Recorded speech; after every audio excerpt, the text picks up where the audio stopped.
Hello, hello, hello. Hi, all. Happy Friday. Oh my goodness. It is the first Friday of 2023, and we are kicking off and we're going to go right on in. Okay, so for those of you who are new to my lives, I am Angel G. Henry, author of Dents in the Ceiling Tools Women and Allies Need to Break Through, as well as founder and president of Angel Speaking.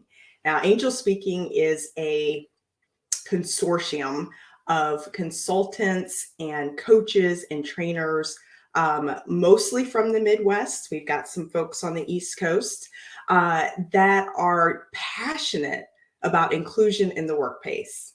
So let's go ahead and go right on in. Okay, so for those of you who were like me, who said, okay, after George Floyd happened in 2020, it was May of 2020, we thought to ourselves, we got about a 2-year window to like hit it and hit it hard with all the training and all the diversity and equity and justice initiatives we can in the government, nonprofit, corporate sector that we possibly can in order to make a dent. And we did. I really do believe that we did that. And just as predicted, the window is closing quickly, right? The economy, looming recession. Everybody's talking about the looming recession. If we're in one right now or not, it feels like it. I go to the store and it's like $6 for eggs. That feels like a recession, but I don't know. I'm an economist. I'm an inclusionist. With all the things that are going on in the world and in our business sector, the economy, and shifting changes in all of our industries, supply chain woes, the whole kit and caboodle, right? It's absolutely impacting our bottom lines and our budgets. And the first thing to go, for those of you that have been around the block a couple of times, the first thing to go are what we call support areas. Support areas in most organizations are around marketing, HR, some areas of IT, and then the subsector within HR that is usually hit the hardest is going to be training and development, like first budget to get cut, right? Like that's the first one, and then you go down the line. And again, here we are 2 years later, and we see it happening. Absolutely. So it opens up an excuse to say, oh, well, we can't bring in outside trainers. We can't bring in outside consultants. We don't have the budget to do those initiatives or those programs that we did before. Hey, for Martin Luther King Day, let's just find someone from our Black ERG and have them talk about their journey the last couple of years, and we'll do it virtually, right? So that way we can save on, paying for a speaker honorarium or having someone fly in and put up their hotel stay and all that good stuff, right? All the costs that goes around that. Let's look for where we can save. And then they start tapping resources that are already tapped, by the way. They start tapping them more to do more to help with those, what they consider kind of other initiatives. Okay, so let's keep it real. All right. If that's happening in your organization right now, and I'm talking to my HR and my DE&I leaders, if that is happening right now in your organization, and those are the tough conversations that you've been pulled into, let me tell you, that means that DE&I, that inclusion, was never embedded, was never a foundational principle of the organization. Okay. So for the next 4 weeks, we are going to unpack the telltale signs of how you know that your organization was all talk, all fluff, and it wasn't real, and what you can do about it. So here's an example. It was a few years ago, several years ago, in fact. I was a mid-level manager, and we were all the leadership was taken through leadership classes and training, right? If you're a manager, if you're a people leader, then you had to attend this mandatory training. They offered it day and night, virtual, in person. I mean, you could not get away from it. There was literally no excuse. Everyone who managed people, who was a supervisor, who had that title, had this mandatory training that they had to take. So imagine my surprise when at our quarterly review, I was talking to my supervisor and I happened to mention something out of the training, right? An activity that we were supposed to do. And I had wrote down some goals and some stretch opportunities for my teams. And I was reviewing that with this individual. And I was asking them what they wrote down as stretch goals for our teams and had no clue what I was talking about. And I'm like, well, the training, our assignment that we're supposed to do as people leaders, no clue. He's, oh yeah, no, I didn't get a chance to attend that. I was busy, getting ready for some regional conference or something like that, some offsite that they were planning for. And I'm like, okay, so you never attended it, right? And we're like 2 months past the training. And I'm like, but it was mandatory. How did you get away with not attending?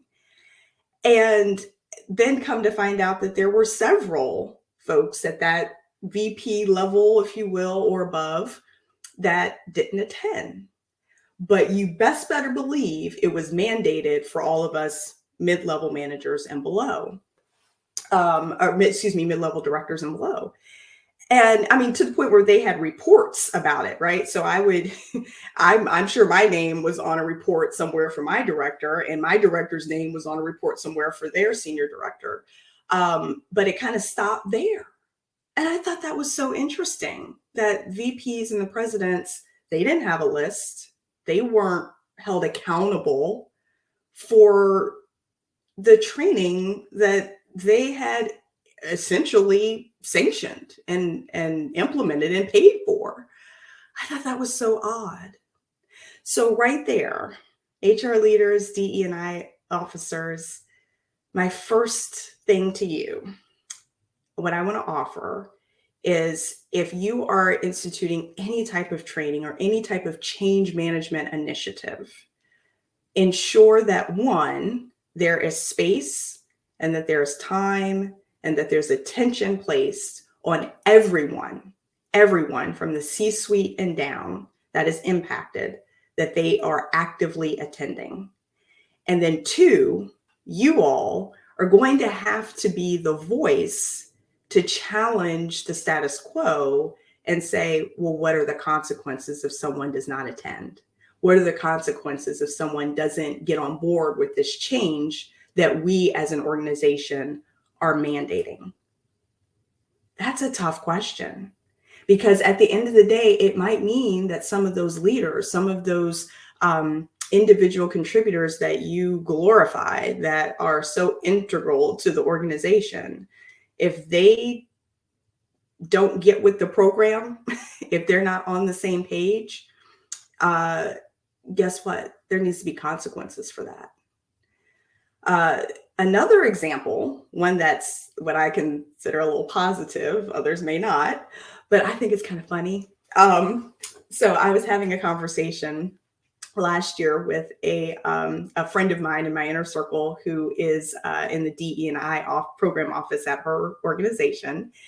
And she told of a very similar story where, once again, the VPs and the presidents of the departments thought that they were exempt from the mandatory diversity and inclusion training. And I mean, they had brought in two gentlemen from like New York and had put them up in hotels for several weeks at a time. And they were doing all these cohorts, and they were, bringing people in training in person and virtual. It was a big quarter-long deal, right? Very expensive.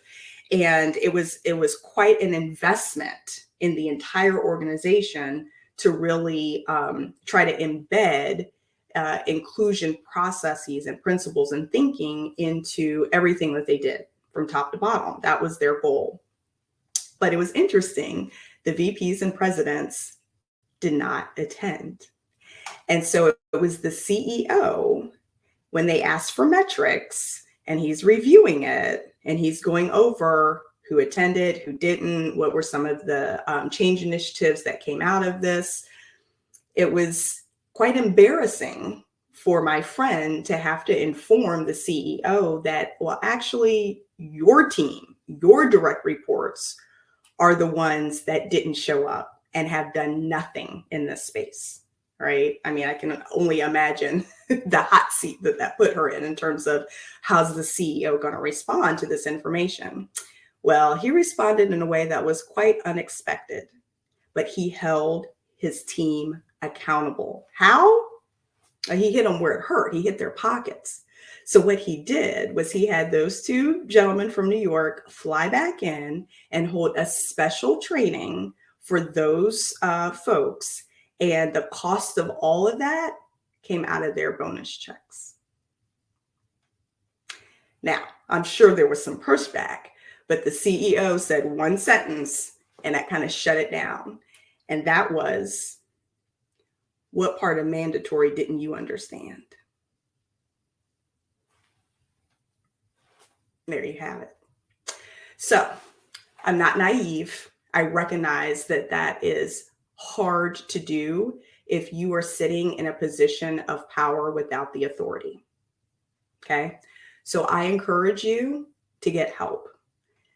That's what those of us that are here, myself and those that are throughout Angel Speaking, are here to do to help you. We come alongside and support. I've absolutely been in that position before myself, where you're looking to hold leaders that are above you accountable, but at the same time, it's your job, it's your 9 to 5 that's on the line, and you're kind of towing a line there. Being an internal change agent has its own limitations. So leverage those outside of the organization, like external consultants and coaches like myself, that can help, well, essentially tell the truth. Why? Because it's Filter Free Friday. So with that, thank you all for listening in. And I can't wait because we've got more advice, more tips, and more stories next Friday for you. All right. Feel free to DM or reach out anytime. Email info@angelspeaking.com. We'd love to hear from you, and more to come. All right. Take care. And again, happy 2023. Bye, y'all.